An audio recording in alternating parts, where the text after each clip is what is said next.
বৃষ্টি পড়ে টাপুর টুপুর, পায়ে দিয়ে সোনার নূপুর, আঁকা বাঁকা মেঘ পথে কোমর বটে হেসে যায়।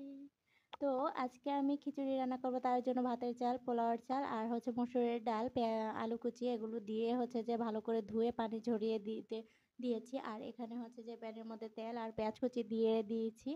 আর অপর সাইডে হচ্ছে যে গরম পানি দিয়ে দিয়েছি, যেন হচ্ছে গরম পানিটা দিলে তাড়াতাড়ি হয়ে যায়। আর এখানে হচ্ছে যে মিক্সড সবজি দিলে খুবই মজা লাগে। তো আজকে আমি যা যা আছে তাই দিয়ে করে ফেলবো। তো এভাবেও খুব একটা খারাপ লাগে না। তো আমার কাছে সব রকমই ভালো লাগে। আর উম এখন আমি চালগুলো দিয়ে এটা একটু ভেজে নিয়েছি।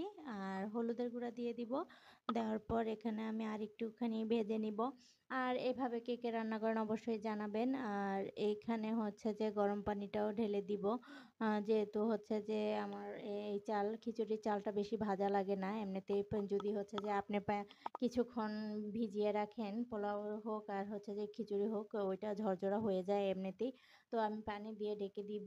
দেওয়ার পর এই তো আমি এখানে কাঁচামরিচও কিছু দিয়ে দিব, চিড়ে দিব, যেন হচ্ছে যে ঝালটাও লাগে, ফ্লেভারও আসে তার জন্য।